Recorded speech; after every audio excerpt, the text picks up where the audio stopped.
संयुक्तं नित्यं ध्यायन्ति योगिनः कामदं मोक्षदं चैव ओंकाराय नमो नमः। अविरल सदघन नौघ प्रक्षालित सकल भूतल कलंकः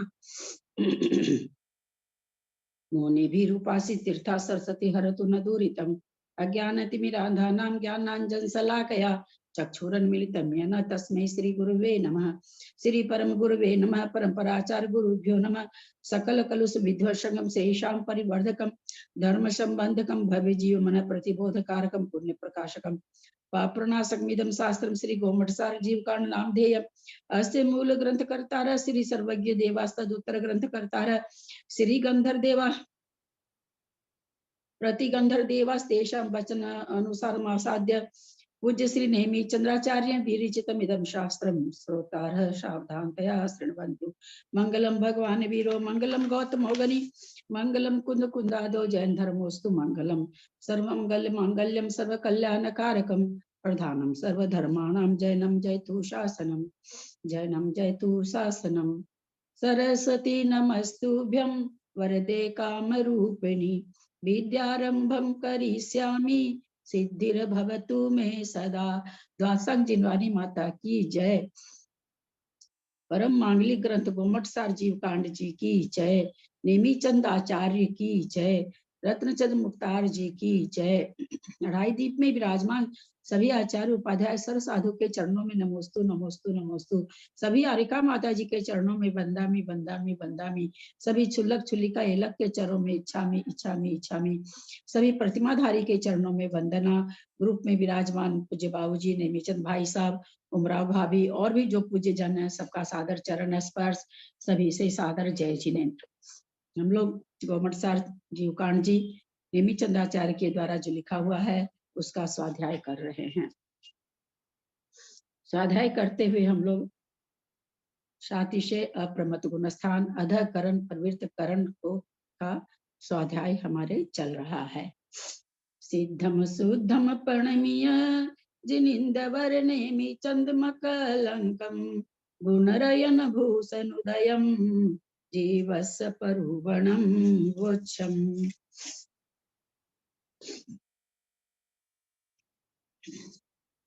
हम लोग ने पेज नंबर 55 पर पढ़ा था। आप लोग घर में पढ़े होंगे, है ना। आप लोग घर में इसको बार बार कई बार पढ़ेंगे तो बिल्कुल पकड़ में आ जाएगा। अपने लोग को भी थोड़ा सा यहाँ पकड़े थे, पकड़ में आ रहा सारी चीज, लेकिन थोड़ा सा शब्द है तो इसीलिए हम लोग इसको इसकी गणित वास्तव में जो गणित है जो अधः प्रवृत्तिकरण में जो होता है वो हम लोगों ने खूब अच्छी तरह से अंक सदृष्टि से समझ लिया है। यहाँ जो अंक सदृष्टि है उसमें चूंकि वर्ड नए नए आ रहे हैं, हम लोग अपनी भाषा में समझे, अपनी भाषा में कोई चीज समझ में आ जाती है। यहाँ शास्त्रीय भाषा है इसलिए वो थोड़ा सा ये लग रहा है। 255 वाला ले रहे हैं फिर से ऊपर से। प्रथम निर्वर्गना कांडक के दूसरे समय की उत्कृष्ट स्थिति से 43 की विशुद्धि से ऊपर द्वितीय निर्वर्गना कांड के दूसरे समय की जघन्य विशुद्धि 44 की जघन्य विशुद्धि अनंत गुणी है। ये चीज हम लोग समझ चुके हैं कि 43 की विशुद्धि से 43 की उत्कृष्ट विशुद्धि से 44 की जघन्य विशुद्धि अनंत गुणी होगी, क्योंकि वो उसके बाद है तो अनंत गुणी होनी ही होनी है। ये चीज यहाँ पर हम लोग को बढ़िया से अपनी भाषा में समझ चुके हैं। इससे ऊपर प्रथम निर्वर्गना कांडक के तीसरे समय की 44 की उत्कृष्ट विशुद्धि अनंत गुणी है, उससे अनंत गुणी होगी ही होगी। जघन्य विशुद्धि से 44 की जघन्य विशुद्धि से 44 की उत्कृष्ट विशुद्धि अनंत गुणी है।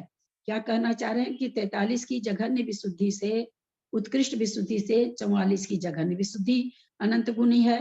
तो हम इस बात को पहले भाषा में समझ चुके हैं अपने से जब हम लोग पढ़ रहे थे तब। और फिर कह रहे हैं 44 की जघन्य विशुद्धि से 44 की उत्कृष्ट विशुद्धि अनंत गुणी है। ये सारी चीज हम लोग पहले जान चुके हैं। इससे ऊपर द्वितीय निर्वर्गना कांडक के तृतीय समय की जघन्य विशुद्धि 45 की जघन्य विशुद्धि अनंत गुणी है। 44 से 45 की मतलब 44 की उत्कृष्ट विशुद्धि से 45 की जघन्य विशुद्धि अनंत गुणी है, ये भी हम जान ही रहे हैं। इससे ऊपर प्रथम निर्गुणा कांडक चतुर्समय की उत्कृष्ट विशुद्धि 45 की उत्कृष्ट विशुद्धि अनंत गुणी है। चतुर्समय की जो उत्कृष्ट विशुद्धि है उसकी जघन्य विशुद्धि से 45 की जघन्य विशुद्धि से 45 की उत्कृष्ट विशुद्धि अनंत गुणी है।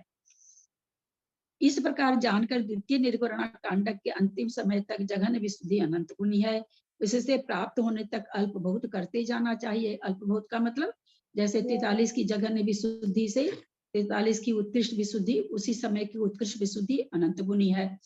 43 की उत्कृष्ट विशुद्धि से 44 की जघन्य विशुद्धि अनंत गुणी है। 44 की जघन्य विशुद्धि से 44 की उत्कृष्ट विशुद्धि अनंत गुणी है। 44 की उत्कृष्ट विशुद्धि से 45 की जघन्य विशुद्धि अनंत गुणी है। तो अल्प बहुत तो यह है, तो कह रही है अंत तक आप इसको घटा लीजिए। आप लोगों में से किसने बनाया? अनुकृष्टि रचना किस किस ने की? हैंड रेज करके बताएं। जेटी भाई साहब का हैंड रेज आया है। आप लोगों में से किसी ने भी नहीं बनाया क्या? अनुकृष्टि रचना किसी ने नहीं बनाई क्या? उषा जैन बेंगलोर ने बनाई, बताइए। और हम लोग इतने तेज हैं कि हम अनुकृष्टि रचना नहीं बनाए और दीदी इतना एक भारी पेज, एक इतना मिनट भारी पेज हमको एक जेटी का मिनट काम है। हाँ हाँ बोलिए। मैं बोली मैंने कल क्लास नहीं कर पाई थी कोई कारण से। परसों जो कराया था ना वो मैंने अनुकृष्टि रचना वो करी है मैंने। अच्छा, तो नहीं कल नहीं कराए हैं कुछ, कल तो परसों वाली थी, कल मैंने कराया ही नहीं है। तो अब देखिए इतने लोग में केवल 2 लोग की हाथ आया कि हम लोगों ने की है, जबकि उस समय तो सभी ने कहा था कि हम लोग करेंगे। अब बताइए कि आप लोग हर चीज हवा में समझना चाहती हैं, मैं वो ताकत कहाँ से लाऊं जो घोल कर आपको पिला दूं? मेरे पास तो वो मतलब जादू की छड़ी नहीं है कि मैं ऐसे घुमा दूं ग्रुप पर जो ग्रुप के सब लोग समझ जाएं। और मेरी इतनी मेहनत, क्योंकि मैं भी पहले नहीं पढ़ी हूँ, मुझे भी कल आप लोग देख रहे थे, कल थोड़ा सा आज भी मैं इसको पढ़ी नहीं कल एक बार पढ़ ली थी। तो हालांकि वही चीज है, जो चीज हम समझ चुके वही चीज है, लेकिन इसमें थोड़ा शब्द का वैसे आने से थोड़ा ये हो जाता है। अभी तक तो वही चीज आ रही है, लेकिन मतलब हम लोग कितने अपने आप को माहिर समझते हैं। नेमीचंद आचार्य कितने बेवकूफ हैं कि इतनी चीज लिख करके गए। हाँ, और हम लोग कितने माहिर हैं। ये थोड़ा सा कड़वा लग सकता है सबको, पर हमको लगता है हम गलत नहीं बोल रहे हैं। आप लोग को समझाने के लिए मुझे बहुत समझना पड़ता है। मैं स्वयं एक बार पढ़ के समझ जाती हूँ चीज को, लेकिन मेरे दिमाग में ये रहता सामने वाले को मुझे समझाना है। मैं नहीं पढ़ी हूँ किसी आचार्य से, मैं नहीं पढ़ी हूँ किसी भैया से, मैंने कभी कोई क्लास नहीं की है, पहली बार ही लेके बैठी हूँ जीव कांड। मुझे बहुत परिश्रम करना पड़ रहा है इसके लिए, और आप लोग स्वयं के लिए भी नहीं करते हैं। इतने लोगों में से किसी ने कम से कम, जो ऑफलाइन रह रहे हैं, जो वीडियो ऑफ करके रहते हैं, उनसे तो उम्मीद करना खैर बेकार है। कम से कम ऑनलाइन वाले को थोड़ा, आप लोग को मैंने उस दिन शाम को भी बोला था कि आप लोग कर रहे हैं ना, और उसके बाद आप लोग नहीं कर रहे हैं, तो ये बहुत लज्जाजनक बात है। बाकी आप लोग जानिए, तो सीधी सी मैंने बात है, 1 से जितना 16 तक की है, पूरी नहीं की है, लेकिन 1 से 16 समय तक की है। बहुत अच्छा। चलिए 16 समय तक की है। हाँ, मतलब 1 से 16 समय तक की ऊर्ध रचना की है आप, अनुकृष्टि हाँ नहीं की है मतलब। हाँ नहीं, अनुकृष्टि करना, अनुकृष्टि करेंगे ना तो ज्यादा समझ में आएगा। अनुकृष्टि ही थोड़ी समझने की चीज है इसमें, लेकिन लोग अनुकृष्टि समझ रहे हैं। वो ऊर्ध रचना तो आसान है, वो तो कर ही लिए होंगे, वो तो 4 का 6 बढ़ाते हुए बहुत इजीली है, क्योंकि एक ही अंक हाँ, करना है ना। 222 अनुकृष्टि मैंने भी मेहनत किया की है। है, एक बार नहीं सुबह मैंने पहले ना लिखना, खाली लिखने के लिए समय चाहिए, उसमें मेहनत कुछ भी नहीं है, वो लिखने का खाली समय चाहिए, और टाइम मांगता है, उसमें भी कोई ये नहीं कि कोई कड़ी चीज है। लेकिन आप लोग मतलब लिखते, बिना लिखे तो मेरे को नहीं क्षय उपशम हो रहा है, तो आप लोग मतलब महारथी है भाई आप लोग की। जवानी सुन के केवल, और 2 दिन क्लास की ऑडियो भी नहीं आता है, और आप लोग जवानी सुन के ये चीज सोच ले रहे हैं कि हमको सब चीज समझा दिया जाएगा, हम लोग प्रश्न करते रहेंगे, तो शायद मेरे प्रति आप लोग अन्याय कर रहे हैं, और मैं कुछ नहीं कर सकती। आप मैंने भाभी 13 समय तक की है, लेकिन मैं आपको सही बताऊं कि जो जैसे नहीं, ये 39-40 बाकी तो मैंने सब कर ली अपने आप से। ये 39-40 वो निकालना मैं भूल गई, और मैंने जो है ना ये मैंने नकल करी है किताब में से देख के। तो वही तो निकालने मैंने कहा था। हाँ, वो तो ये वही तो चीज मैंने बाकी तो मैंने तो कर ली। रचना का आप लोगों को फॉर्मूला भेजा हुआ है, हाँ उस हाँ, वो फॉर्मूला से करिए। तो मैं भूल गई। और वैसे मैंने पूरी 13 समय तक की निकाल ली थी, मतलब वो तो और खैर फॉर्मूला भेजा हुआ है, कल ऑडियो भी नहीं आया था, वो भी फर्क पड़ गया है। आज ऑडियो आ गया है और हमें सारे फॉर्मूला अभी भेजेंगे। मैं आप करूंगी नहीं मेरे तो को नंबर तो मैंने भी 43 से लेके 54 तक के पूरे किए हैं, ऑडियो तो परसों का भी नहीं है। मतलब पूरा ग्राफ नहीं बनाया है। 43 से 54 तक के नंबर तो पूरे मैंने भी निकाले हैं। मैंने तो ऑडियो पूरा नहीं ग्राफ आया, बनाया आज है। भी कहाँ ऑडियो आया? ललिता जी प्रणाम करती हूँ। आज ऑडियो गया है, मैं मानती अभी हूँ। अभी ऑडियो तक तो नहीं आया, 10 मिनट पहले तक तो नहीं आया। भाभी मैंने पूरा देखा, ग्राफ बनाया मैंने है। देखा हाँ? था कि सुनजी आ गया है, आ अभी गया है। देखी हूँ मैं तो 10-15 मिनट पहले ही। हाँ, मैं भी आधी घंटा पहले देखी हूँ।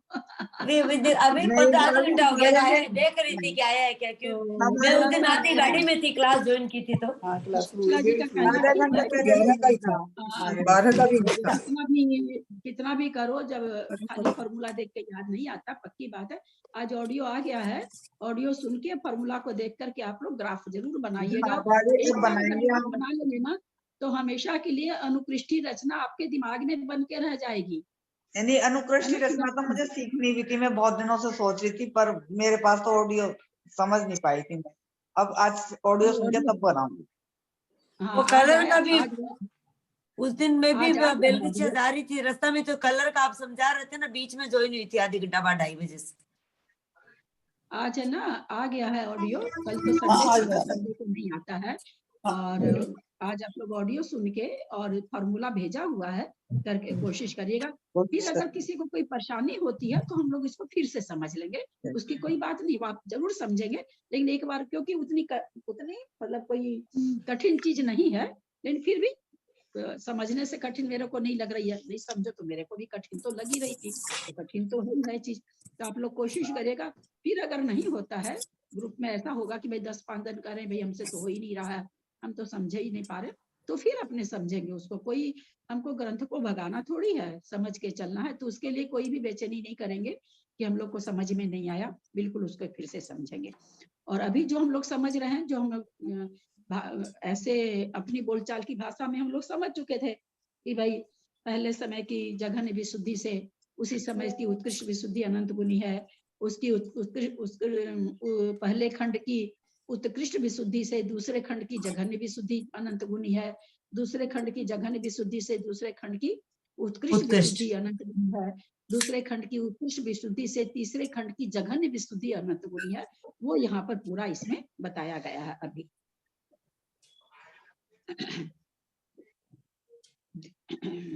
जघन विषय इससे प्राप्त होने तक अल्पभूत करते जाना चाहिए। इस प्रकार अनंतर उपरी निर्वगणा कांडक के जघन परिणामों का अंतर अधस्तन निर्वगणा कांडक के उत्कृष्ट परिणामों के साथ क्रम से अनुसंधान करते हुए अध प्रवृत्तकरण के अंतिम समय की जघन विशुद्धि द्विचरम निर्वगणा कांडक के अंतिम समय की उत्कृष्ट विशुद्धि से अनंत गुणी होकर जघन विषयों को अंत को प्राप्त होती है। पे पढ़ रहे कहना हैं? चाह रहे हैं। हाँ, कितना पेज पे कहाँ पढ़ रहे हैं? 55 पेज पर 56 55 पेज नंबर 55 पेज नंबर 55 है। 56 दीदी 56 सर 56 सर ग्रंथ सबके पास हम लोग का अलग है क्या? 55 है। 55 है। हमारे में तो 56 सर 56 है 56 नई एडिशन में 56 है, पुरानी एडिशन में 55 है। हमने तो अमेजन से मंगाया था दीदी ग्रंथ। होगा, चलिए, दो तरह का कोई बात एडिशन होगा, नहीं। ठीक है। हाँ, दो तरह थोड़ा का सा एडिशन फर्क है, दो तरह का पेज होगा, ठीक, कोई बात नहीं। द्विचरम निर्वरणा कांडक के अंतिम समय की उत्कृष्ट विशुद्धि से ऊपर अधः प्रवृत्तकरण के अंतिम समय की जघन विशुद्धि 54 की जघन विशुद्धि अनंत गुणी है। निकालें आप इसको। अच्छा, ये मेरे समय ये सामने वाला फिगर से ही दे रहे हैं क्या? एक मिनट, मैंने फिगर पर ध्यान ही नहीं दिया। अब अरे कितना महीन अक्षर है।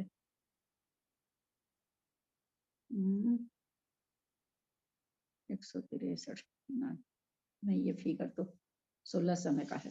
अनुकृष्टि रचना ही नहीं, तो 16 समय वाला है। चलिए देखते हैं क्या कह रहे हैं। द्विचरम निर्गुणा कांड, द्विचरम निर्गुणा कांड कौन सा होगा?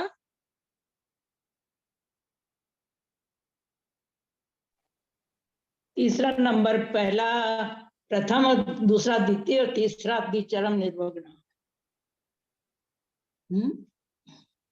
तीसरा नंबर। चरम निर्वरणा कांड के 51 अंतिम समय की उत्कृष्ट विशुद्धि से ऊपर अधः प्रवृत्तिकरण के अंतिम समय की जघन्य विशुद्धि जघन्य विशुद्धि अनंत गुणी है। हाँ, कहाँ है? द्विचरम निर्गण। तीसरा, इसमें द्विचरम का मतलब तीसरा निर्वरणा कांडक लेना है। उसका क्या कह रहे हैं? द्विचरम का समय की जगह ये जो कह रहे हैं, यह द्विचरम निर्वरणा कांडक जैसे 53 है, उससे कह रहे हैं ऊपर जो चरम समय वाला आ गया, उत्कृष्ट विशुद्धि ऊपर अधः प्रवृत्तिकरण के अंतिम समय की जघन्य विशुद्धि। अंतिम समय मतलब वही अंतिम निर्वरणा कांडक का अंतिम समय, यानी 54 जो आया है ऊपर में, प्रथम खंड का ऊपर 54 अंतिम समय वही है। उसकी जघन्य विशुद्धि जघन्य अनंत गुणी, वो तो होगी अनंत गुणी, वही चीज बता रहे हैं तुलनात्मक विश्लेषण। इससे अंतिम निर्गुणा कांडक के प्रथम समय की उत्कृष्ट विशुद्धि 54 की उत्कृष्ट विशुद्धि अनंत गुणी है।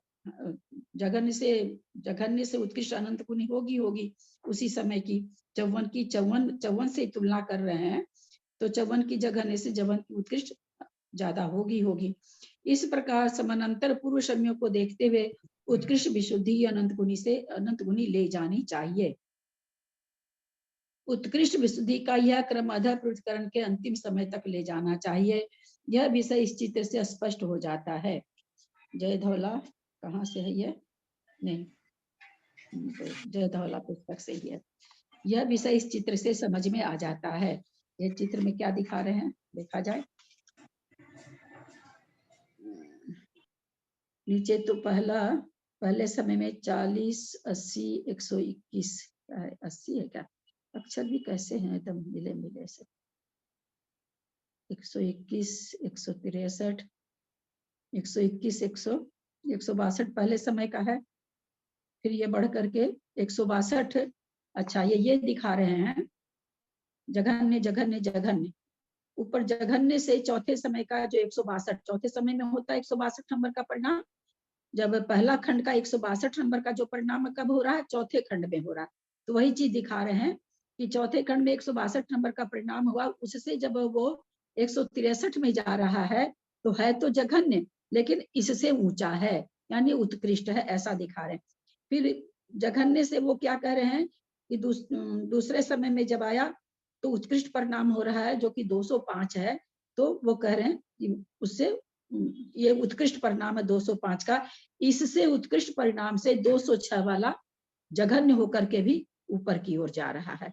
ऐसा ये टेबल बना करके दिखा रहे हैं। सारा जघन्य परिणामों को उत्कृष्ट से जघन्य परिणाम ज्यादा हैं, उस चीज को ये बताती हुई टेबल है। आगे से आगे नीचे सारे उत्कृष्ट है, ऊपर सारे जघन्य है, लेकिन जघन्य होकर के भी जब ऊपर जा रहा है तो उससे ज्यादा होता जा रहा है परिणाम।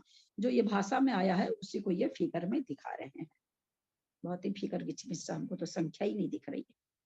ऊपर जा रहा मतलब विशुद्ध ज्यादा है क्या? अब विशुद्धि मतलब ज्यादा है, यद्यपि वो अपने खंड का सबसे छोटा परिणाम है, लेकिन जिससे ऊपर जिस खंड से आ रहा उस खंड से दूसरे खंड में आ रहा है तो उसकी जगह विशुद्धि ज्यादा हो रही है, उत्कृष्ट विशुद्धि से ज्यादा है। ये चित्र दिखा रहा है इस चित्र में। और यहाँ चित्र भी लिखा हो। इस चित्र में 1 से 16 तक की संख्या अधः प्रवृत्तिकरण के समय की सूचक है। कोष्टक के भीतर की संख्या निर्वर्गणा कांडक में 4 समय होते हैं। ठीक है, ज से जघन्य और उ से उत्कृष्ट का सूचक है। 1 से 40 आदि संख्या जघन्य परिणाम का प्रमाण प्रकट करती है। 162, 205 आदि संख्या उत्कृष्ट परिणाम की परिणाम की सूचक है। 39, 40, 41 है ना, 42 तो सारे मिलकर के 162 होता है। तो 162 वहां जो परिणाम होगा पहले समय का वो सबसे उत्कृष्ट होगा। ये कह रहे हैं, वही चीज दिखा रहे हैं हम 16 समय का बना करके। जघन्य से अन्य जघन्य, जघन्य से उत्कृष्ट, उत्कृष्ट से जघन्य, उत्कृष्ट से अन्य उत्कृष्ट, इन सब स्थानों में विशुद्धि अनंत गुणी है।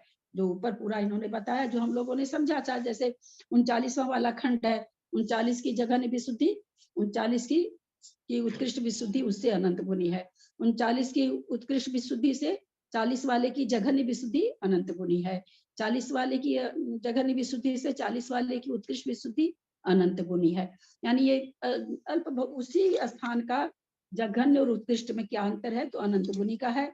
और पहले वाले का उत्कृष्ट से दूसरे खंड का जघन्य भी अनंत गुणी विशुद्धि लिए हुए है। ये चीज जो हम लोग समझ चुके थे, उसी चीज को ये तरह तरह के फिगर से समझा रहे हैं।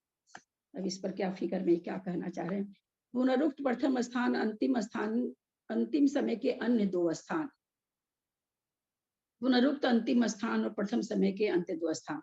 पुनरुक्त माने जिन स्थानों को पुनः पुनः कहा जाता है, तो जैसे 39वां पुनरुक्त नहीं है, कहीं पर भी वो परिणाम हो ही नहीं रहा है। और क्या था 57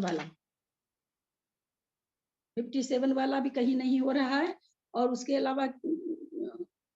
अलावा कौन सा नहीं हो रहा था, जो नीचे से जो चलता आ रहा है 39, 40 ऊपर नीचे तो है वो परिणाम, पर कल हम लोगों ने देखा था, जो कि अभय भैया ने हाईलाइट किया था, समझाया था, तो जो प्रथम समय के परिणाम हैं, प्रत्येक समय के प्रथम खंड के परिणाम नीचे की ओर नहीं पाए जा रहे हैं, सॉरी ऊपर की ओर नहीं पाए जा रहे, नीचे तो पाए जा रहे हैं, ऊपर की ओर नहीं पाए जा रहे हैं। तो ऊपर की दृष्टि से वो अपुनरुक्त हैं। तो यहाँ पर क्या करें, पुनरुक्त प्रथम स्थान और अंतिम समय के अन्य 2 स्थान, 40, 41, 42, 43 सब पुनरुक्त हैं, सब आगे भी पाए, 39 नहीं पाया जा रहा, बाकी ये सारे के सारे पाए जा रहे हैं। पुनरुक्त अंतिम स्थान और प्रथम समय के अन्य 2 स्थान, अंतिम स्थान 56 है पुनरुक्त का, एक स्थान अगर देखें तो, और शुरू के देखें तो 40, 41, 42 तीनों है। इस तरह से इन्होंने अधः प्रवृत्तिकरण में प्रथम समय का प्रथम खंड और अंतिम समय का अंतिम खंड अपुनरुक्त है। यही कल हम नहीं पकड़ पाए थे ना, जब कि भाई 39 और 57 ये अपुनरुक्त है, ये कहीं पर भी नहीं आया है। और जो कल आया था वो क्या था, उन्होंने क्या लिखा था कि 39 से लेकर के 54 तक ये है, तो वो किस हिसाब से लिखा, क्योंकि पीछे तो आए हैं, वो आगे नहीं आया है। जैसे 39 नंबर का आगे नहीं आया है, 40 नंबर का 40 नंबर का जो यह है वो तीसरे समय में नहीं आया है, 41 नंबर है वो चौथे समय में नहीं आया है, यानी ऊपर की ओर नहीं आया, नीचे की ओर तो आया है। तो ये दोनों तरह से बता दिए कि ऐसा ये भी बता दिए कि इसमें अपुनरुक्त कौन सा, 39 और 57 जो है, सबसे पहले समय का पहला खंड, अंतिम समय का अंतिम खंड, ये अपुनरुक्त है, वापस नहीं आया है। और सभी खंड के सभी स्थान पुनरुक्त हैं, यानी पुनरुक्त का मतलब दोबारा आना, 2 बार आना, 3 बार आना, जितनी बार भी आना, पुनरुक्त का मतलब दोबारा आना। इस प्रकार अधः प्रवृत्तिकरण का कथन पूर्ण हुआ। अब अपूर्वकरण का कथन करते हैं। इसके पहले हम लोग 2-4 चीज और समझे। अधः प्रवृत्तिकरण का काल कितना है, अंतर्मुहूर्त। और समय कितने हैं, अंतर्मुहूर्त है, समय कितना है, 16 असंख्यात समय है, असंख्यात समय। अब अंक सदृष्टि से उत्तर नहीं देंगे, अंक सदृष्टि थोड़ी हम चला रहे हैं, तुम उसको समझ रहे हैं। ललिता जी 1 मिनट, इसमें लिखा है कि पुनरुक्त प्रथम स्थान और अंतिम समय के अन्य 2 स्थान, तो अंतिम समय के अन्य 2 स्थान कौन से हुए, एक तो 39 एक ही हुआ, 57 एक ही हुआ। ये कह रहे पुनरुक्त कौन कौन सा है वो बताना चाह रहे हैं। पुनरुक्त स्थान तो अंतिम समय का, हाँ अंतिम समय का 2 अन्य स्थान, 54 तो है, ये कौन से, 55, 56 भी पुनरुक्त है, ऐसा कहना चाह रहे हैं। 57 तो है नहीं, 54 तो पहले आ रहा, 55, 56 भी पुनरुक्त रहेंगे, ऐसा कहना चाह रहे हैं। तो अधः प्रवृत्तिकरण का काल अंतर्मुहूर्त है, समय कितना है, असंख्यात समय। कुल परिणामों की संख्या कितनी होती है, असंख्यात लोक प्रमाण, असंख्यात लोक प्रमाण। चय का प्रमाण कितना होता है, 4। चय का प्रमाण 4 माना ना 16 अंक संदृष्टि ले आया, अर्थ संदृष्टि में अंक संदृष्टि थोड़ी बोलना चाहिए, वो तो हमको अधः प्रवृत्तिकरण समझाने के लिए जय का प्रमाण भी असंख्यात ही है। हाँ, असंख्यात लोक है। बहुत अच्छा। एक एक समय की परिणामों की संख्या कितनी है? असंख्यात लोग, अब एक एक परिणाम असंख्यात लोग प्रमाणी है। हाँ, लोक प्रमाण है। अनुकृष्टि गच, अंतर्मूर्त का संख्यात्मक अनुकृष्टि गच क्या हुआ था, हम लोग देखे थे ना। अंतर्मूर्त का संख्यात्मक भाग था, एक ही है। अनुकृष्टि रचना खुला है, बंद ओपन कराइए प्लीज, एकदम बंद खुला कर है, लीजिए आवाज ना, एकदम नहीं समझ आ रहा है वही। बोलने के लिए तो खुला रखना पड़ेगा ना। तो वापस नहीं, बंद कर लीजिए, बोल के बंद कर ललिता लीजिए, जी को बोल के बंद कर लीजिए। ठीक कह रही ना आप लोग, बोल रहे हैं, मेरे को बोलने में लग रहा है कि कोई नहीं समझ रहा होगा। मेरे को खुद को मेरी अपनी आवाज नहीं समझ में आ रही है आप लोग के हल्ले में।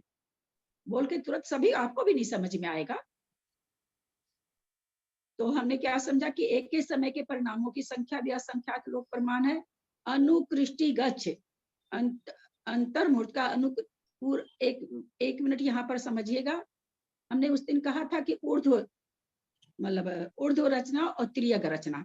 ऊर्ध्व रचना तो हो गई कितने समय की, कितने समय की होगी ये वो मत बताइएगा। 16 समय की। 16 समय की। अरे अब फिर आप लोग अंक संदृष्टि को ले आ रहे हो। अब अंक संदृष्टि थोड़ी चल रही है। ऊर्ध्व रचना पूरी कितने समय की होगी? असंख्यात तो संख्यात समय की होगी। असंख्यात समय की। थोड़ा सा बदलते ही स्वर बदल जाता अंतर्मूर्त है। की नहीं होगी क्या? हाँ, अंतर्मूर्त की होगी ना। अंतर्मूर्त होगी।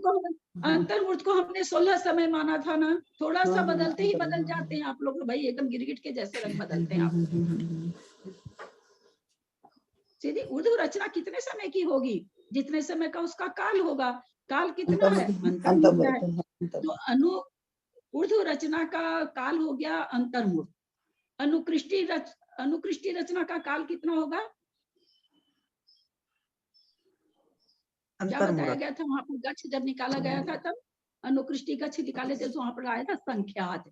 यानी वो संख्यात हो किसका? अंतर्मूर्त का संख्यात। वहां क्यों अंतर्मूर्त में ऊपर की रचना हुई, उस ऊपर की रचना में प्रत्येक समय की अलग अलग रचना हो रही है ना, उसी को अनुकृष्टि रचना कहते हैं। जो आड़ी तिर्यक रचना जो हो रही है उसको अनुकृष्टि रचना कहते हैं।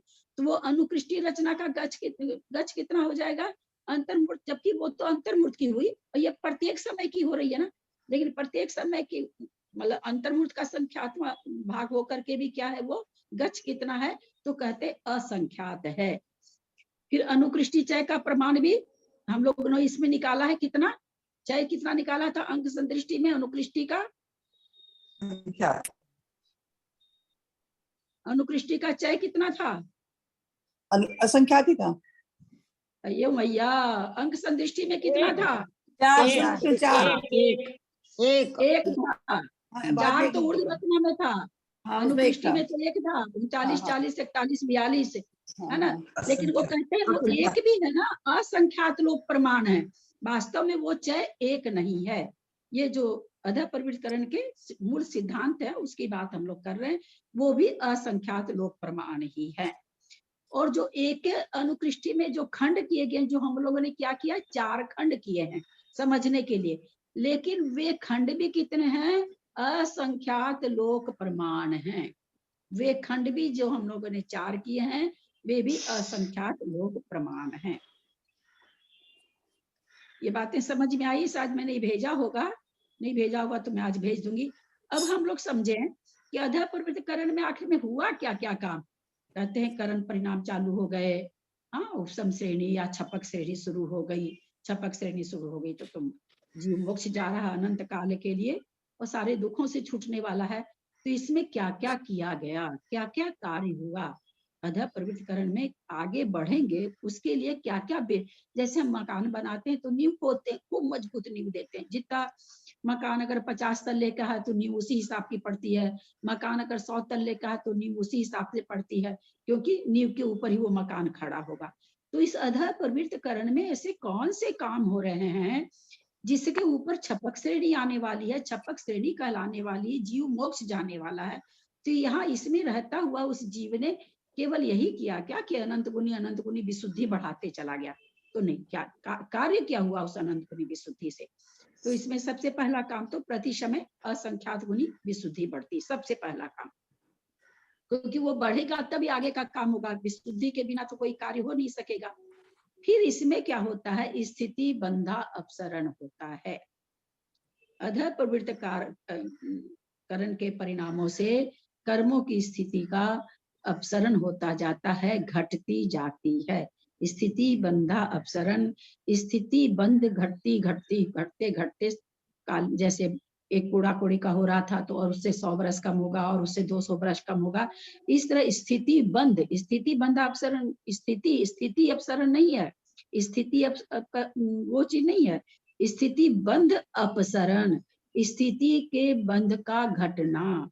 यानी अब जो स्थिति बंध रही है कर्मों की, कर्म तो अभी बंध ही रहे हैं, 7वें गुण स्थान में, अभी तो 8वें गुण स्थान में जाके बंध भी छुट्टी होगी कुछ कर्मों की, अभी तक तो काफी कर्म बंध रहे हैं। तो वो बंध कैसे हो रही, उनका अपसरण होता जाता है। तो दूसरा काम क्या होता है, ध्यान से सुनेंगे, फिर इसमें से कुछ प्रश्न पूछ सकते हैं आप लोगों से हम, इसलिए खूब ध्यान से सुनिएगा। पहले तो प्रति समय अनंत गुणी विशुद्धि बढ़ रही है।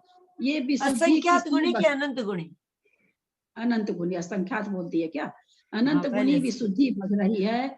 वो विशुद्धि कर्मों में बढ़ रही है कि जीव में बढ़ रही है? जीव में बढ़ रही दीदी, जीव में बढ़ेगी ना, जीव में बढ़ रही, कोई परिणाम वही करता है, बहुत अच्छा। अब स्थिति बंधा अपसरण, स्थिति की बंध में अपसरण हो रहा है, यानी घट घट रही है। ये जीव में हो रहा है कि कर्म में हो रहा है? कर्म में, कर्मों में होगा, कर्मों में, क्योंकि स्थिति बंध उसी की बेचारी जीव की क्या स्थिति बंध घटेगी, अनादि में। दीदी एक मिनट, दीदी ये स्थिति बंधापसरण इसे स्थिति कांडक घात कहेंगे? स्थिति कांडक नहीं घात भैया, नहीं नहीं, नहीं ना, बिल्कुल हाँ कोई दूसरा शब्द नहीं, कोई बोले भी नहीं, कंफ्यूज हो जी, जाएंगे। अगर जी, स्थिति कांडक घात रहता तो यहाँ लिखा रहता कांडक जी। घात में, आप लोग को तो पहले बताया हुआ, कांडक घात में जैसे एक एक ईंट उतारते चले जाए, ये तो स्थिति बन रही लगातार, उसमें थोड़ी कम बन रही, दोनों में बहुत जी अंतर जी है ना, इसलिए दूसरा इसीलिए शब्द पूछा नहीं दीदी बोले। जी विजया जी बिल्कुल नहीं बोले, सब शब्द आएंगे आगे। जो जी शब्द जी बताया जा रहा है उसको ध्यान से सुनिए और सबको सुनने दीजिए, क्योंकि जी बहुत कंफ्यूज हो जाएंगे नहीं तो। जी जी स्थिति बंधा अपसरण हुआ। तीसरा काम क्या होता है यहाँ पर, पाप प्रकृतियों का अनुभाग का बंधा अपसरण होने लगता है, यानी पाप प्रकृतियों का अनुभाग बंध कम होने लगता है। जो किस रूप होता है, क्या नाम है, सो 4 तरह का होता है ना, विष हलाल, नीम कांजी विष हलाल। तो क्या होने लगता, विष हलाल खत्म हो जाता है, नीम और कांजी रूप से अनुभाग बंधने लग जाता है। और चौथा क्या होता है, पुण्य प्रकृतियों का बढ़ता हुआ अनुभाग बंध होता है। पाप प्रकृतियों का कम और पुण्य प्रकृतियों का अनुभाग ज्यादा बंधने लगता है। ये 4 कार्य अधः प्रवृत्त करण के काल में होते हैं। इसके बाद इसके समय, तो अब हम इसमें जो 4 कार्य हुए, तो इस 4 कार्य में कितना कार्य तो कर्म में हो रहा है और कितना जीव में हो रहा है?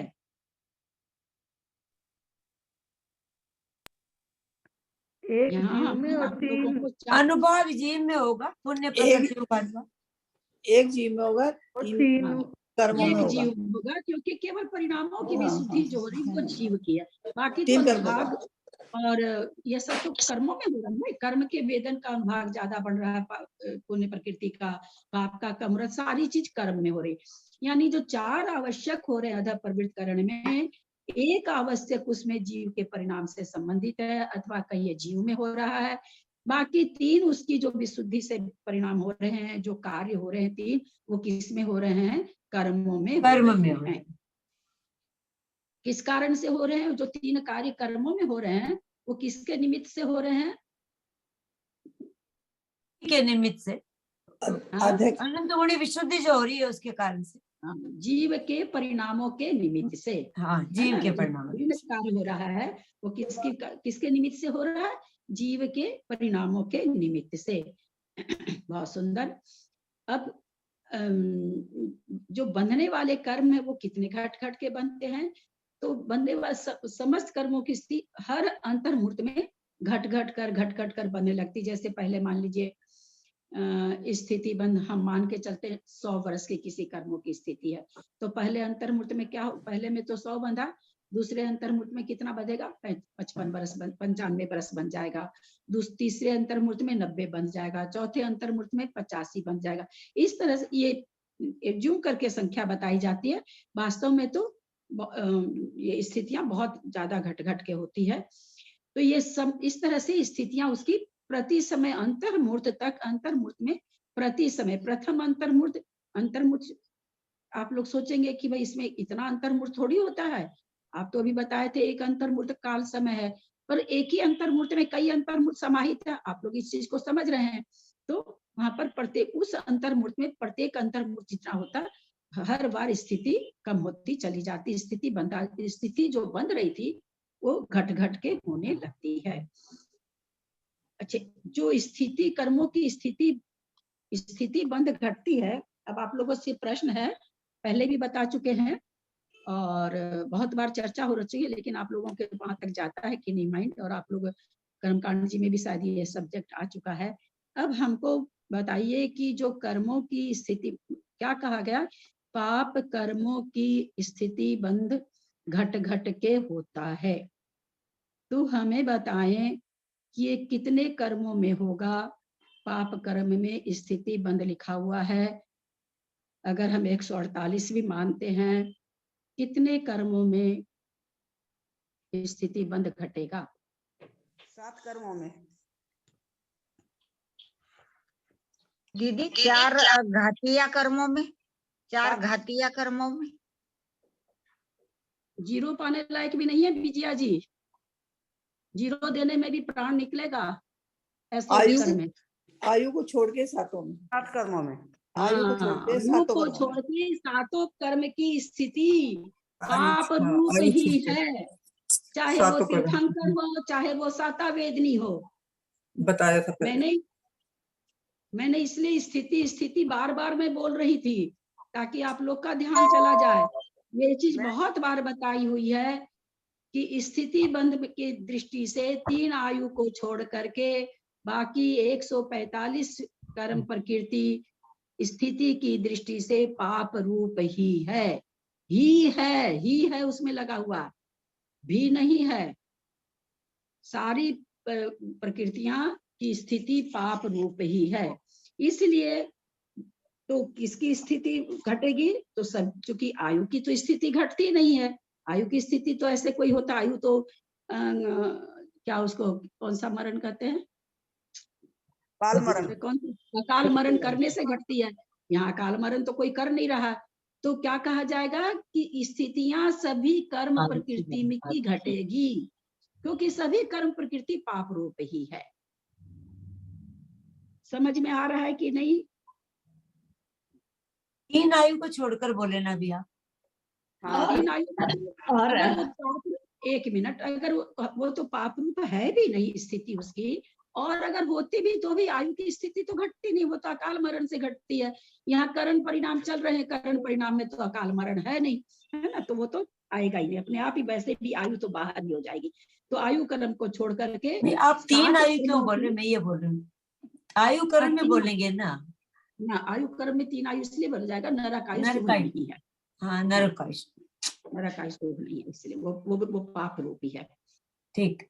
तो वैसे तो देखा जाए तो 8 कर्म में, अगर हम ऐसे कहें भाई नरक आयु के सहित, तो वैसे तो 8 कर्म घट जाएंगे। फिर आयु भी कथनचित तो आ ही रही है, चाहे नरक की आयु है। तो इस तरह से क्या होगा कि समस्त कर्मों की स्थिति बंद घटती है, न कि केवल पाप कर्मों की।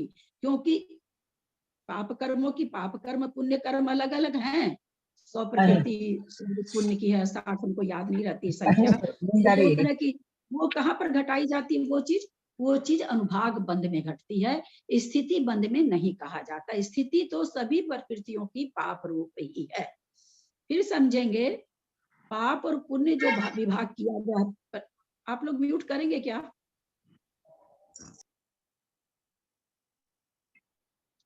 पाप और पुण्य जो विभाग किया गया है प्रकृतियों में, वो अनुभाग बंध के हिसाब से किया गया है।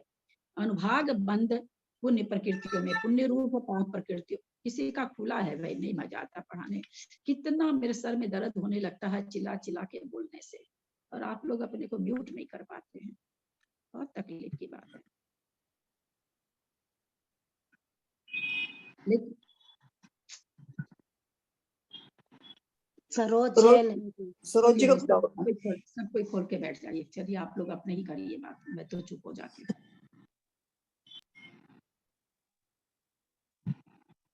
तो जब पाप और पुण्य प्रकृति का विश्लेषण फिर क्यों किया गया, तो अनुभाग बंध के लिए। अनुभाग बंध की दृष्टि से पाप रूप और पुण्य रूप प्रकृति।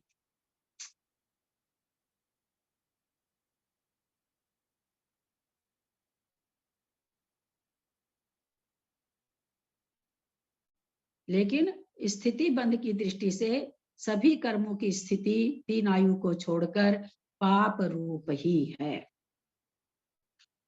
तो क्या निकला कि जो स्थिति बंध घट घट के हो रहा है वो किस में हो रहा है, सभी कर्मों में हो रहा है। ठीक है। अब दूसरा क्या था, अनुभाग बंधा अपसरण, अनुभाग के भी बंध का अपसरण हो रहा है।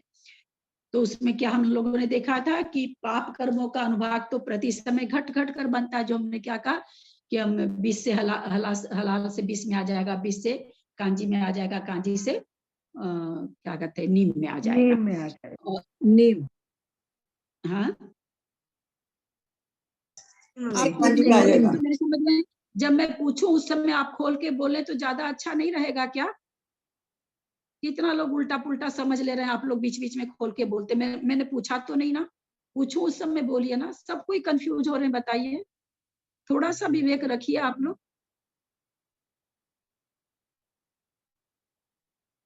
एक तो दिमाग से निकल जाती कि क्या सेंटेंस हम बोल रहे थे, बड़ी भारी मुश्किल है भाई।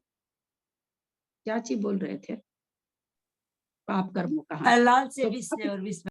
हाँ, पाप कर्मों का चतुस्थानीय से घट करके अनुभाग बद्ध कहाँ आ जाता है, नीम और कांजी रूप आ जाता है। मानी उस जीव को अब किसी भी कर्म का हलाहल जैसा स्वाद नहीं आएगा, विष जैसा अनुभाग उदय में नहीं आएगा, न हलाहल जैसा अनुभाग उदय में आएगा। चाहे वो पहले क्यों न बंधा हुआ हो, वो घट करके अब नीम और कांजी रूप हो जाएगा। ये हुआ पाप कर्मों का। तो अनंत गुनाहीन होते होते क्या हो जाएगा, द्विस्थानीय हो जाएगा। अब जो भी नया बंध होगा या तो नीम रूप से होगा या कांजी रूप से होगा। क्या बंध होगा, स्थिति की अनुभाग, अनुभाग, स्थिति अनुभाग, क्योंकि अनुभाग बंध के नीम कांजी रूप में जो होते हैं। हाँ, अब ये तो हो गया पुण्य और पाप प्रकृति का लिए। लेकिन पुण्य और पाप प्रकृति का अनुभाग बंध एक अलग चीज हो गया। घातिया कर्म पुण्य रूप है कि पाप रूप है? पाप रूप है, पाप रूप है। पाप रूप है। हाँ, पाप रूप है। पाप रूप में भी ये अतिशय पाप रूप है, क्योंकि आत्मा के गुणों को घातता है।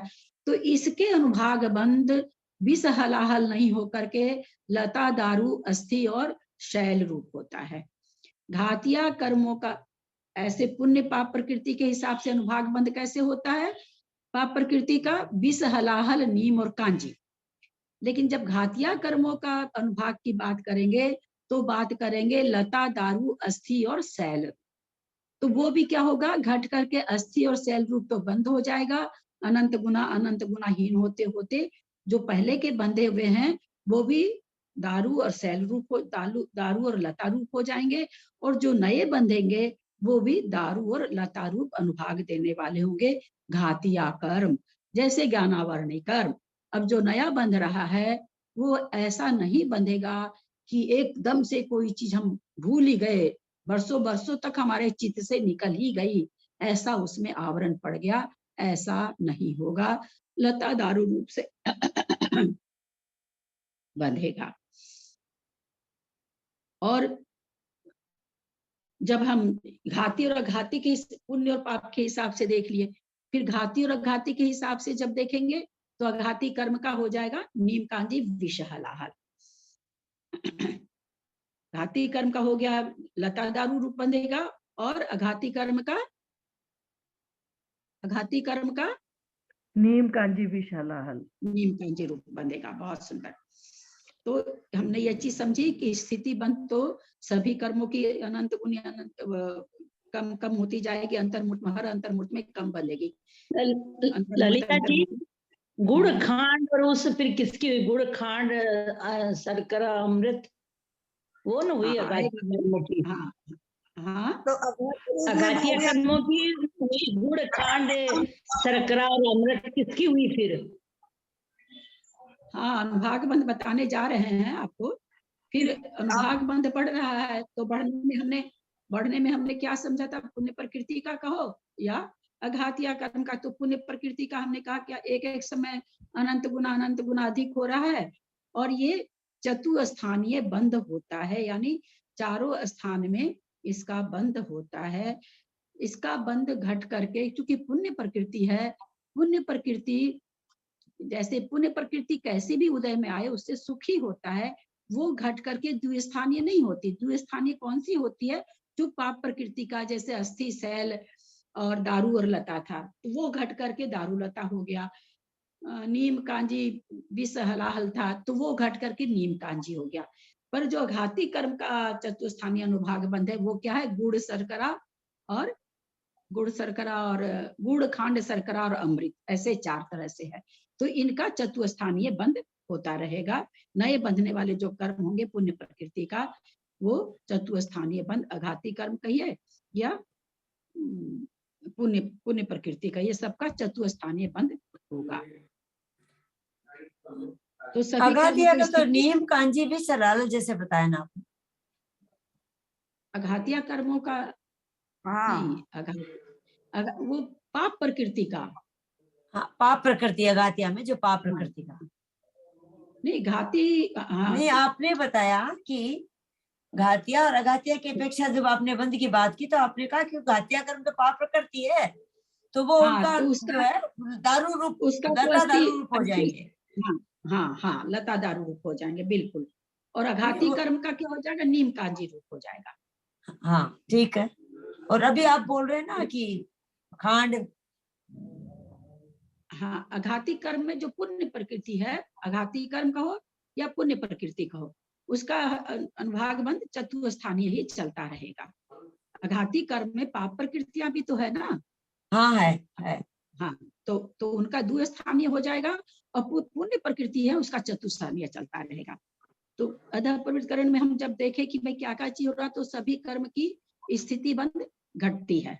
हमने देखा पाप प्रकृतियों का अनुभाग बंध घटता है, पुण्य प्रकृतियों का अनुभाग बंध बढ़ता जाता है।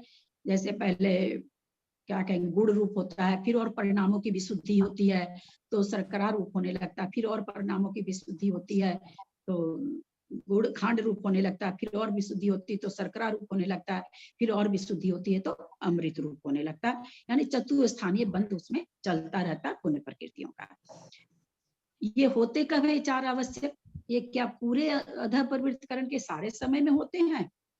कोई पूछे तो हाँ, जैसे अधः करण प्रवृत्त करण जैसे हमने चाय में चीनी डाली, डालते ही तो चाय मीठी हो गई ना थोड़ी तो। हाँ, जैसे जो बिना चीनी की चाय पीने वाला है, आप कप में चीनी डाल के चाय छान दिए, याद आ गया कि अरे वो तो बिना चीनी का लेते, और तुरंत आपने दूसरे कप में डाल दिया, उसको पीने देते तो कहता है कि इसमें तो चीनी है ना। डालते ही तो स्वाद आ गया ना।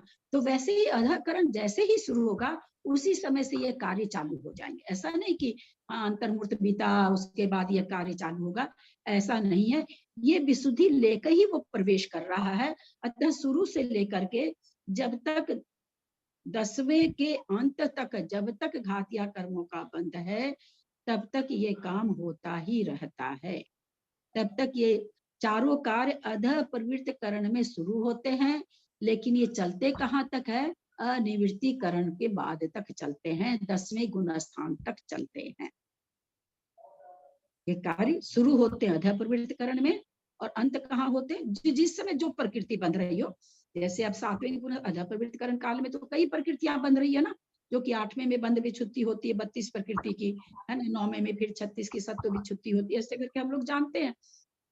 जहां पर जितनी भी प्रकृति बन रही है, ये चारों आवश्यक अधः प्रवृत्ति से शुरू होकर के 10वें गुण स्थान तक, यानी अनिवृत्तिकरण गुण करण परिणाम के बाद 10वें गुण स्थान तक ये कार्य होता रहता है। प्रति समय पाप प्रकृति का अनुभाग बंध घटना, पुण्य प्रकृति का अनुभाग बंध बढ़ना, स्थिति बंध का बंधा अपसरण, जितने भी कर्म बंध रहे हो, जिस समय जितने बंध रहे, पुण्य रूप खाली बंध रहे तो पुण्य रूप का हो जाएगा, पाप रूप बंध रहे, चूंकि स्थिति हमने जानी कि सभी कर्मों की पाप रूप ही है, तो यहाँ चाहे पुण्य प्रकृति हो चाहे पाप प्रकृति हो, सबकी स्थिति घटती घटती बंधेगी। तो ये ऐसा नहीं है कि शुरू तो हो गया जैसे ही अध प्रवृत्त करण सातिशय अप्रमत्त, जैसे ही कोई मुनिराज बने वैसे ही चारों आवश्यक शुरू हो गए। ये कहाँ तक होते रहेंगे? तो 10वें गुण स्थान के अंत तक होते रहेंगे। समझ में आई क्या बात?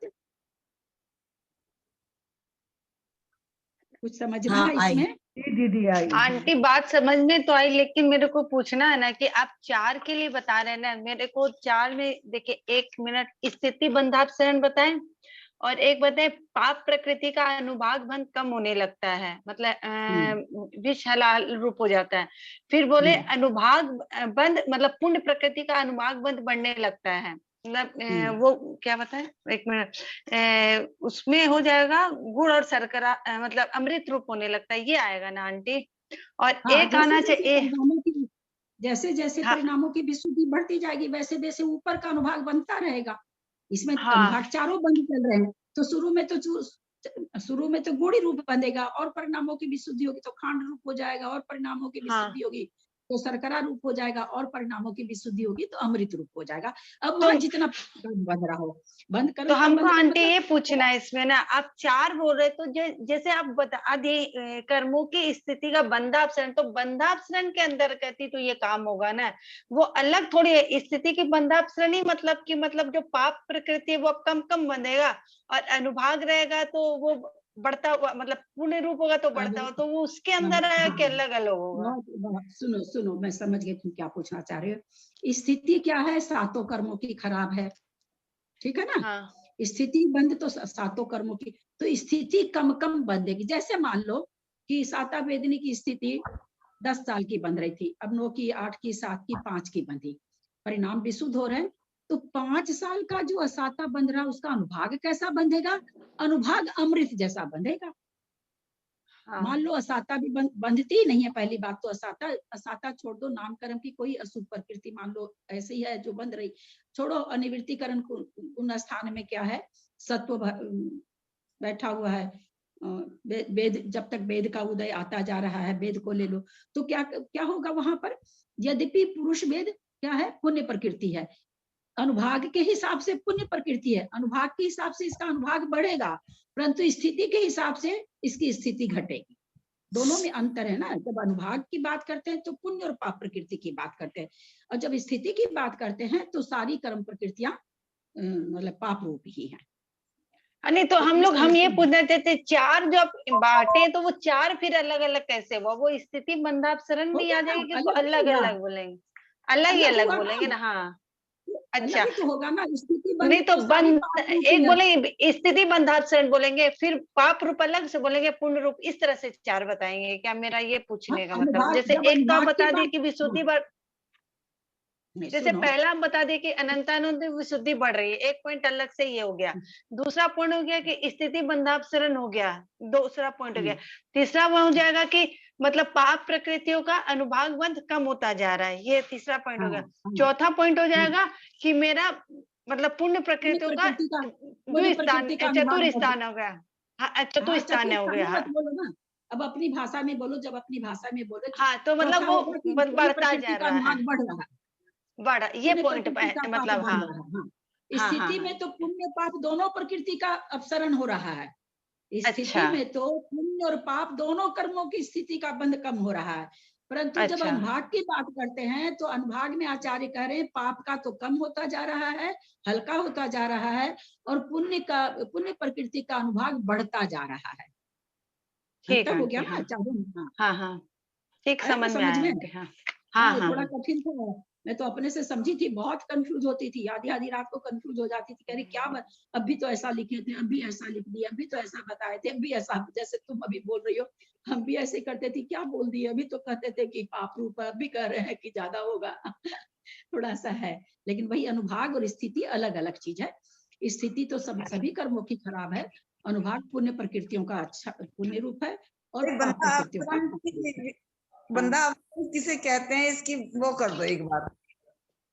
बताए ना कि जैसे अभी जैसे यथा प्रवृत्तिकरण किसी ने किया, उसके पहले उसको सातावदनी 100 वर्ष की बन रही थी, अब उसके थोड़ी देर के बाद उसको 95 वर्ष की बनने लगेगी स्थिति, फिर और थोड़ी देर के बाद में 90 वर्ष की बनेगी, फिर और थोड़ी देर के बाद में ये परज्यूम कर रहे हैं, वहां बरस उरस नहीं बनता, वहां तो कोड़ा कोड़ी की बात है। तो और थोड़ी देर में अभी चल रहा अध प्रवृत्तिकरण काल चल रहा है, अध प्रवृत्तिकरण काल में तो ये हो ही रहा है। ये कहाँ तक होगा? 10वें गुण स्थान के अंत तक।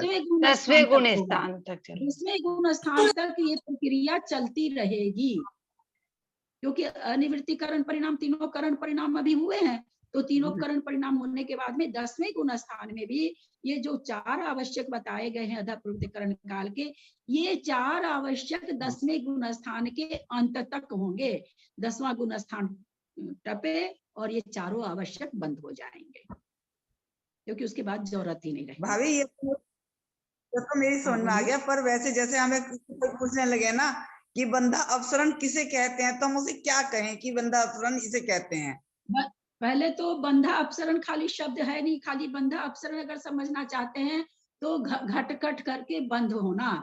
बंध किसी भी चीज का, स्थिति बंद हो रहा हो अथवा अनुभाग बंद हो रहा हो, दो ही बंद होता है ना, दो ही प्रकार का बंद, स्थिति और अनुभाग। प्रकृति और प्रदेश तो अलग चीज है, तो ये दोनों बंद घट घट के होना, यानी पहले ज्यादा समय का हो रहा था, अब उससे कम समय का और कम समय का। बंधा अपसरण होने का करने का मतलब, अपसरण मतलब घटना, बंध माने बंद, बंद घट घट करके होना। प्रति हर अंतर्मुहूर्त में बंध घट घट कर, बंध का जो काल है, जो समय है, वो घट घट करके होना, यानी समय कम कम कम कम होते जाना। अपसरण का मतलब घटना।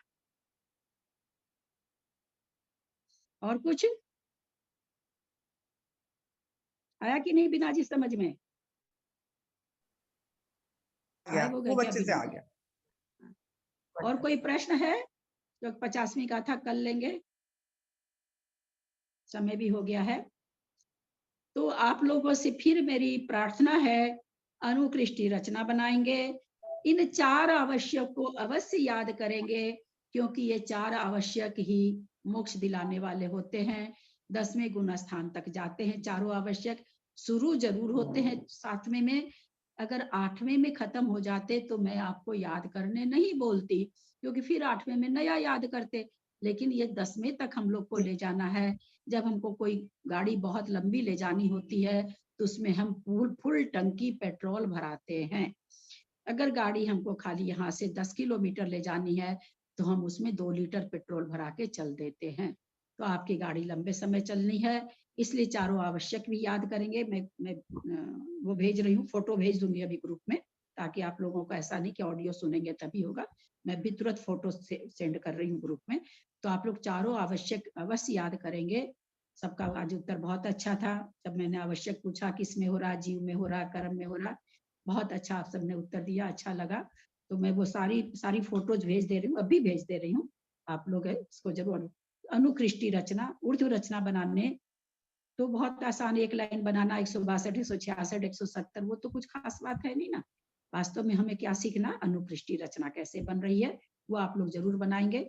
फॉर्मूला भेज दिया गया है, ऑडियो भी आ चुका है, तो आप लोग अवश्य बनाएंगे। तो मेरी आप लोगों से, आप ही लोग के लिए, आप लोगों के लिए हमेशा दिमाग में एक चीज बैठ जाएगी, जो कि मुझे लगता है कि सबसे कड़ा अगर कुछ है तो अध प्रवृत्ति की जो अनुकृष्टि रचना है, यही सबसे ज्यादा थोड़ी सी समझने में मतलब भारी लगती है, यह लगता है। इसलिए मुझे लगता है कि अगर कर लेंगे तो अच्छा रहेगा, बाकी आप लोग की मर्जी है। दीदी एक बात पूछना था, दीदी एक बात पूछना था। जैसे ये 3 करण है, अध्ययकरण, अप्रवृत्तिकरण और अनिवृत्तिकरण, तो ये तीनों ही करण है ना, मतलब जब अपन लोग ये अनंतानुबंधी की बीज संयोजना के समय करते हैं या प्रथम, तो इन तीनों करणों में और गुण स्थान श्रेणी चढ़ते समय तीनों करणों में मतलब सेम चीज ही होती है क्या? वहां पे भी यही चीज होती है क्या, अनुकृष्टि रचना वगैरह ये? हाँ, 1 मिनट, बहुत अच्छा प्रश्न है।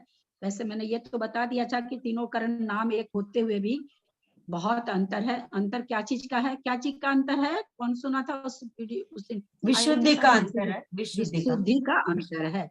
कार्य सब में एक जैसा है, पर विशुद्धि का बहुत बड़ा अंतर है।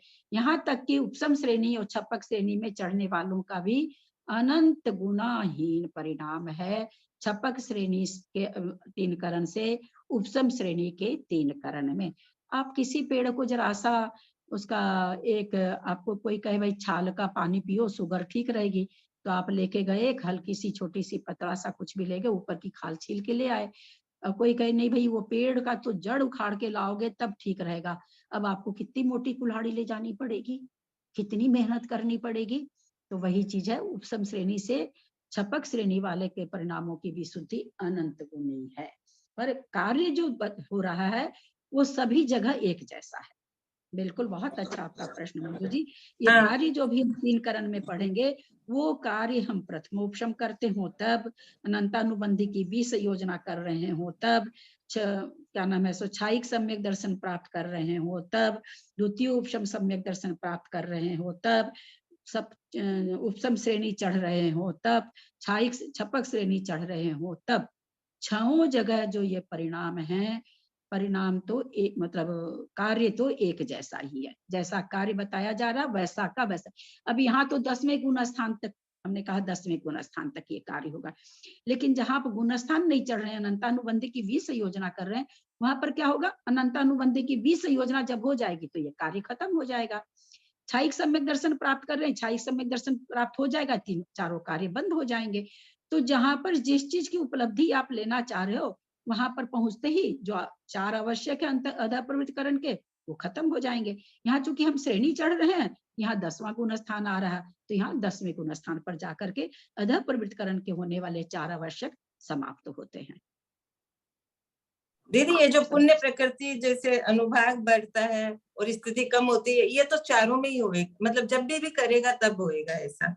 हाँ हाँ, जब भी करे कार्य एकदम सेम होता है, बस थोड़ी कहीं पर कम विशुद्धि से कार्य हो जाता है, कहीं पर विशुद्धि बहुत ज्यादा। जैसे हमने अभी उदाहरण दिया ना कि भाई जैसा आप खाली छाल छील करके ला रहे हो तो आप किसी चीज धार वाला चक्कू ले जाओगे, उससे भी आप ले आओगे, लेकिन कोई पूरा पेड़ काट के ही आपको लाना तो आपको कितनी तेज धार की खूब बड़ी मोटी कुल्हाड़ी लेके जाना पड़ेगा। बस वही अंतर है, इतना ही। सबके परिणामों की विशुद्धि का बहुत बड़ा अंतर है। यद्यपि नाम एक है, कार्य एक है, पर परिणामों की विशुद्धि में बहुत बड़ा अंतर है। ठीक है। वेदना काल में जो उपसम संगत होता है उसमें 2 करण करने पड़ते हैं। वो 2 करण कौन से हैं? अधःकरण, अपूर्वकरण। अनिवृत्तिकरण नहीं होता बाबूजी, 2 करण में अनिवृत्तिकरण नहीं होता है। ठीक है। दीदी एक चीज पूछनी है। हाँ बोलिए। जैसे हमने ये 4 खंड बनाए इसके, मतलब ये 162 से 222 तक आया ऊपर, 16 समय में 16 संख्या जो लिखी हमने, तो उस बिल्कुल 4 खंड बनाए। तो जब हम जो पहला है, पहले का 39 जो है वो जघन्य में आएगा या उत्कृष्ट में आएगा?